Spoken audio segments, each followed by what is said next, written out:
नमस्कार। मैं Dhananjay Kumar the public India में आपका स्वागत है। आज लगातार कुछ बयान आ रहे हैं।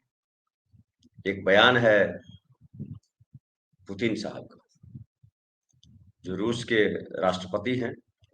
रूसी राष्ट्रपति पुतिन ने कहा कि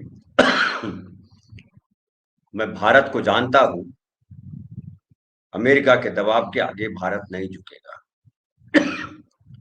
मैं पीएम मोदी को जानता हूं, भारतीय अपमान बर्दाश्त नहीं करते। और ऐसा इसलिए कहा पुतिन ने कि आप जानते हैं कि रूस और अमेरिका दोनों आमने सामने हैं। रूस पर भी दबाव है अमेरिका की तरफ से कि वो यूक्रेन के साथ युद्ध बंद करे, और अमेरिका को ऐसा लगता है कि इस युद्ध को बंद कराने में भारत जो है अपनी भूमिका नहीं निभा रहा। और भारत ने जो तेल खरीदा है रूस से सस्ती कीमत पर, उसकी वजह से पुतिन को मदद मिल रही है और अमेरिका की बात नहीं सुन रहा है। और इसी वजह से टैरिफ लगाया, आपको पता होगा 25% का टैरिफ और 25% दंड के स्वरूप लगाया है। लेकिन भारत उसके बावजूद भारत झुका नहीं। पुतिन कह रहे हैं कि अगर भारत रूसी तेल खरीदना बंद करता है तो उसे 9 से 10 अरब डॉलर का नुकसान उठाना पड़ेगा भारत को। और भारत जैसे देश में लोग अपने नेताओं के फैसलों पर नजर रखते हैं और वे कभी नहीं चाहेंगे कि उनका देश किसी के सामने झुके। ये पुतिन कह रहे हैं। अब एक और बयान आया है जो हमारे इंडियन एयर फोर्स के जो चीफ है, उन्होंने कहा कि पाकिस्तान के पास अगर सबूत है तो दिखाए। भारत ने पाक के F-16 और J-17 मार गिराए। और एयर चीफ मार्शल ने कहा कि जो भारतीय जेट गिराने के जो दावे हैं पाकिस्तान के, वो मनोहर कहानियां जैसे। मनोहर कहानियां मतलब गप, मनोहर कहानियां मतलब नमक मिर्च ला करके परोसना। वो कह रहा है कि भारत की तरफ से भारत के जेट गिराने के दावे सिर्फ मनोहर कहानियां जैसे हैं। अगर उनके पास कोई सबूत है तो दिखाए। भारत ने उनके 5 फाइटर जेट तबाह किए हैं, जिनमें F-16 और J-17 शामिल है। ऑपरेशन सिंदूर पे वापस चर्चा हो रही है और लगातार चर्चा हो रही है। सेना के अधिकारी बोल रहे हैं, IAF चीफ, इंडियन एयरफोर्स के चीफ, उन्होंने कहा कि AP सिंह है वो चीफ जो है, उन्होंने कहा कि भारतीय सेना ने पाकिस्तान में 300 किलोमीटर अंदर घुसकर हमला किया। पहलगाम अटैक के बाद हमने तय किया कि उन्हें इसकी कीमत चुकानी ही होगी। सेना को खुली छूट दी गई और हमने सटीकता से हमला किया। बाद में पाकिस्तान खुद युद्ध विराम के लिए आगे आया। ये एयर चीफ मार्शल बोल रहा है। इनके अलावा जो है, जो भारतीय सेना के चीफ है उमेश द्विवेदी जी, उन्होंने इनसे भी आगे बढ़ करके बयान दिया है। उन्होंने कहा कि जिस तरह से भारत ने ऑपरेशन सिंदूर 10 में 1.0 यानी 1, आजकल 1, 2, 3 का फैशन चला हुआ है, संयम रखा है, अब की बार भारत ये संयम नहीं रखेगा। इस बार हम आगे की कार्रवाई करेंगे और कुछ इस तरह की कार्रवाई करेंगे कि पाकिस्तान को सोचना पड़ेगा कि उसे भूगोल में रहना है या नहीं। मतलब प्रधानमंत्री से भी आगे जाकर के इन्होंने बोल दिया है कि ये नक्शा खत्म कर देंगे, नक्शा से मिटा देंगे पाकिस्तान को। इसका मतलब ये होता है कि पाकिस्तान को ये सोचना पड़ेगा कि उसे भूगोल में रहना है कि नहीं। अगर पाकिस्तान को भूगोल में अपनी जगह बनानी है तो उसे अब आतंकवाद को संरक्षण देना बंद करना पड़ेगा।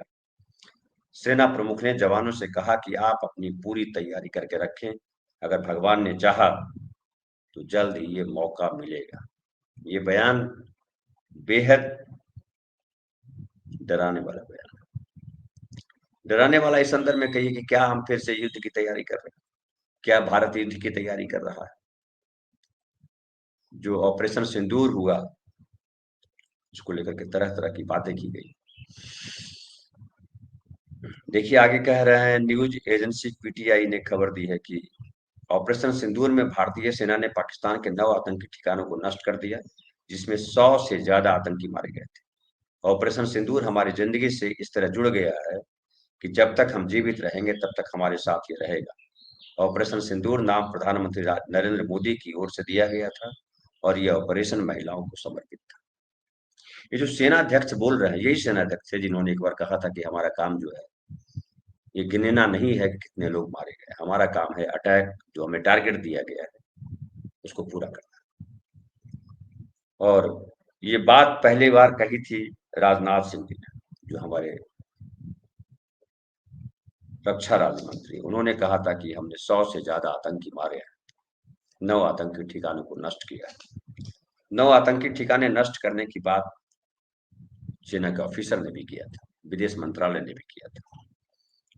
हालांकि मुझे बार बार आज तक मुझे सवाल का जवाब नहीं मिला, मैंने बहुत ढूंढा भी पढ़ा भी कि जब 21 आतंकी ठिकाने पाकिस्तान के भीतर हैं तो 9 को ही क्यों खत्म किया गया, 12 किस दिन के लिए छोड़ा गया? क्या ऑपरेशन 2 के लिए छोड़ा गया?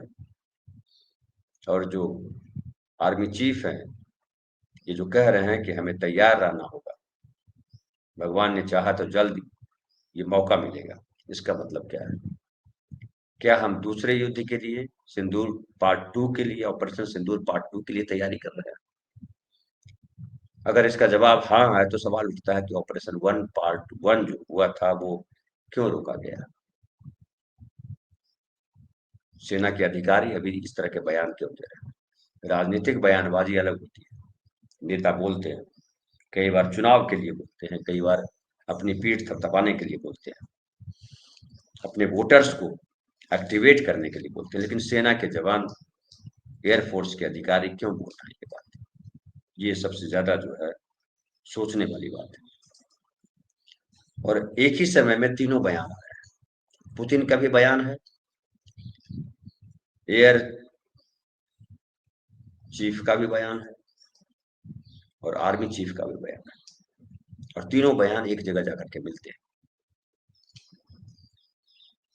इसके कुछ दिन पहले एक बयान आया था उनकी तरफ से, चिदम्बरम का बयान आया था। चिदम्बरम ने कहा था कि ये जो होटल ताज पे जो हमला हुआ था, जो आतंकी हमला हुआ था मुंबई में, उसके बाद हम जवाब देना चाहते थे, पाकिस्तान पे अटैक करना चाहते, लेकिन अमेरिकी दबाव था और हम नहीं कर पाए। विदेश मंत्रालय ने भी हमको रोका, लेकिन हम तैयारी कर रहे थे कि हमको अटैक करना है, पाकिस्तान को उसका जवाब देना है। हालांकि इसको लेकर के कांग्रेस के नेता जो चिदम्बरम है उसकी बड़ी भद्द हुई थी कि ये क्या बोल रहा है। कहा तो मोदी जी को कहा जा रहा है कि अमेरिकी दबाव में झुक गए और ऑपरेशन सिंदूर रोक दिया गया, भारत कभी किसी के दबाव में झुका नहीं। और बार बार बात की गई कि इंदिरा गांधी 1971 में जब भारत पाक युद्ध हुआ था, बांग्लादेश को अलग किया गया था, तब कोई दबाव बर्दाश्त नहीं किया था इंदिरा गांधी। लेकिन चिदम्बरम ने जिस तरह का बयान दिया उससे लगा कि मनमोहन सरकार दबाव में काम कर रही थी। अब नरेंद्र मोदी सरकार को जो ऑपरेशन 1 हुआ उसमें वो कहीं न कहीं दबाव दिखाई पड़ता है। जिस तरह से अचानक ऑपरेशन सिंदूर को रोका गया, सीज फायर किया गया, उसे साफ साफ दिख रहा था। हालांकि प्रधानमंत्री जी ने कहा कि पाकिस्तान गिड़गिड़ा रहा था, घुटनों पर था, लेकिन पाकिस्तान अगर गिड़गिड़ा रहा था तो आपने क्या शर्तें रखी उसके सामने? माफी किन शर्तों पर दी थी पाकिस्तान को? प्रधानमंत्री मंत्री इस पर मौन है। गृह मंत्री ने संसद में कहा था 2019 में, जब 370 हटाया था, तब कहा था कि पाकिस्तान ऑक्युपाइड कश्मीर जो है वो हमारा है और हम ले करके रहेंगे, हम तब तक चैन से बैठेंगे नहीं। ऑपरेशन 1 के दौरान अगर पाकिस्तान गिड़ा रहा था तो एक सुनहरा मौका था कि भैया माफ तो हम करेंगे, लेकिन शर्त यह है कि एक तो आतंकी ठिकाने जो बचे हैं वो नष्ट करो, और दूसरा ये कि पाक ऑक्युपाइड जो तुमने जिस कश्मीर के जिन हिस्सों पे कब्जा किया हुआ उसे फ्री करो, वो हमारा है, हमें सौंपो। सौंपता नहीं सौंपता कुछ होता वो बात की बात है, लेकिन ऐसा कभी बयान आया क्या? नहीं बयान आया। तो फिर किस आधार पर कहें कि पाकिस्तान गिड़ा रहा था? ऐसी कोई स्थिति नहीं थी। बल्कि मुझे याद आ रहा है कि जब सीज फायर का अनाउंसमेंट दिन में ही हो गया था, शाम में विदेश मंत्रालय ने भी सीज फायर की घोषणा कर दी थी, प्रधानमंत्री ने भी कह दिया था। लेकिन फिर 11 साढ़े 11 बजे रात को विदेश मंत्रालय को प्रेस कॉन्फ्रेंस करना पड़ा और कहना पड़ा कि सीज फायर का उल्लंघन कर रहा पाकिस्तान। गिड़गिड़ा रहा आदमी, माफी मांग रहा आदमी, फिर दुस्साहस करेगा हमला करने का? नहीं करेगा। तो इससे भी पता चलता है कि ऑपरेशन सिंदूर पाकिस्तान के गिड़गिड़ाने की वजह से नहीं, बल्कि अमेरिकी दबाव में किया गया था, और भारी दबाव था अमेरिका। बार बार ट्रंप ने कहा कि हमने दबाव डाल करके युद्ध रुकवाया। अब क्या बदल गया? अमेरिका अभी भी भारत के प्रति जो है गर्म रवैया, रुख जिसको कहते हैं, उसका बड़ा टेढ़ा रुख है। ट्रंप कोई मुरव्वत नहीं करना चाहते हैं भारत के साथ, और भारत को झुकाना चाहते हैं। जिस तरह से उन्होंने भारतीय अप्रवासियों को हथकड़ी और सिकड़ लगा करके भारत भेजा, जिस तरह से ऑपरेशन सिंदूर को लेकर के 40 से ज्यादा बार कहा कि हमने रुकवाया, जिस तरह से टैरिफ लगाया, दुनिया में और किसी देश पे इतना टैरिफ नहीं लगाया जितना भारत पे लगाया। ब्राजील पे भी लगाया, लेकिन ब्राजील ने अपना रास्ता निकाल लिया और वो चीन के साथ बिजनेस कर रहा है। नरेंद्र मोदी ने लगातार कोशिश की उनकी सरकार ने कि भारत और पाकिस्तान, ये जो अमेरिका है, उसके बीच रिश्ते सहज हों, खास करके व्यापार को लेकर के। लेकिन ट्रंप अब भी अड़े हुए हैं, और जो टेक्सटाइल इंडस्ट्री है, जो ज्वेलरी इंडस्ट्री है, जो भारत का पूरा निर्यात है अमेरिका, वो अधर में लटका हुआ है। अरबों करोड़ डॉलर के का बिजनेस व्यापारियों का नुकसान है, नौकरियों पे आफत है। प्रधानमंत्री उस पर शोर न हो इसके लिए जीएसटी में रोल बैक किया, बचत उत्सव मना रहे हैं। मियाँ जी गिरे तो क्या हुआ, टांग तो ऊपर है, मोदी जी पर सूट करता है। लेकिन एक सवाल उठता है कि अब इतने समय बाद सेना के अधिकारी ऐसा क्यों कर रहे हैं? क्या सेना से बयानबाजी दिलाई जा रही है? राजनीतिक बयानबाजी है ये, क्योंकि सेना जो कहती है वो करती है। नेताओं के बयान की तरह सेना का बयान नहीं होता, और अगर ऐसा होता है तो भारतीय सेना का मान गिरेगा। अब सवाल उठता है कि क्या जो ऑपरेशन सिंदूर वन के दौरान जो फजीहत हुई है, नरेंद्र मोदी की देश मानने को तैयार नहीं, पाकिस्तान गिरा रहा था।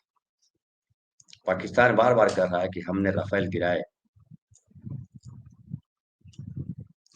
भारत के सेना के भारतीय सेना के जो अधिकारी हैं, अलग अलग समय पे बता भी चुके हैं, स्पष्ट नहीं किया, लेकिन ये भी कहा कि हमारे गिराए गए कि नहीं गिराए गए, इससे ज्यादा जरूरी है कि हमने क्या किया। ऐसा क्यों कहा? जब हम गिराएंगे तो बताएंगे कि फलाना फलाना मार के गिराया है। और अब जब अमेरिका के गर्म रुख के बाद भारत ने चीन की तरफ मुंह किया, चीन से दोस्ती साधने की कोशिश हुई, नरेंद्र मोदी वहां गए चीन संघाई सम्मेलन में, वहां पुतिन से मुलाकात हुई, पुतिन बयान दे रहे हैं। तो क्या भारत को अमेरिका के सामने मजबूत दिखाना है? क्या भारत को, भारत के जो भारत के भीतर जो नरेंद्र मोदी की आलोचना हुई है ऑपरेशन सिंदूर को लेकर के, उसको ठीक किए जाने की अंतर्राष्ट्रीय कोशिश कर रहा है रूस? क्या चीन के साथ या सब मिलकर के ऐसा कुछ प्लान बना रहे हैं कि एक बार और युद्ध हो और उसमें कुछ हिस्से तोड़े फोड़े जाएं, पता नहीं क्या क्या हो? क्या ये प्लान किया जा रहा है? ये सबसे बड़ा सवाल है। और आर्मी चीफ अगर ये कह रहे हैं कि भगवान ने चाहा तो बहुत जल्द हमें मौका मिलेगा, ये युद्ध उन्माद है। ऐसी कोई स्थिति नहीं है जहां लग रहा है कि पाकिस्तान के साथ युद्ध करना जरूरी है। बावजूद ऐसे बावजूद इसके अगर आर्मी चीफ ऐसा बोल रहे हैं तो उसका अर्थ क्या है, ये समझना होगा। और युद्ध जब होता है तो हमारे जवान मारे जाते हैं, पॉलिटिकल पार्टी के नेता नहीं मारे जाते हैं। इसलिए पॉलिटिकल पार्टी के नेता अगर इस तरह के बयान दे तो समझा जा सकता है कि उनकी बयानबाजी चुनाव के लिए है, वोट के लिए। लेकिन सेना के ऑफिसर, सेना के वो भी आर्मी चीफ अगर इस तरह का बयान देते हैं, अगर इंडियन एयरफोर्स के चीफ इस तरह के बयान देते हैं, तो इसका मतलब है कि पाकिस्तान हमारे खिलाफ कुछ साजिश रच रहा है, या हम जो प्रधानमंत्री नरेंद्र मोदी है उनकी इज्जत बचाने के लिए कुछ सोच रहे हैं। दोनों स्थिति में गड़बड़ है। अब आगे क्या होने वाला है वो तो आने वाला वक्त बताएगा, मुझे नहीं पता। लेकिन आपके सामने जो मैंने तस्वीर रखी है वो चिंताजनक है। अभी देश में एसआईआर को लेकर के, बचत उत्सव को लेकर के, तमाम चीजों पे नरेंद्र मोदी लगातार गिरते जा रहे हैं। और एक सर्वे भी मैं देख रहा था, उसमें लगातार राहुल गांधी की लोकप्रियता बढ़ती जा रही है। एक समय था जब कहा जाता था नरेंद्र मोदी नहीं तो कौन। अभी नरेंद्र मोदी को लेकर वो लोकप्रियता नहीं है, उनकी लोकप्रियता लगातार गिर रही है। क्या उनकी लोकप्रियता को बचाने के लिए कुछ सोचा जा रहा है? ये सारे सवाल है, और इन सवालों के साथ मैं आपको छोड़े जा रहा हूँ। फिलहाल इतना ही, कल फिर बात करें किसी नए विषय पर। बहुत बहुत धन्यवाद।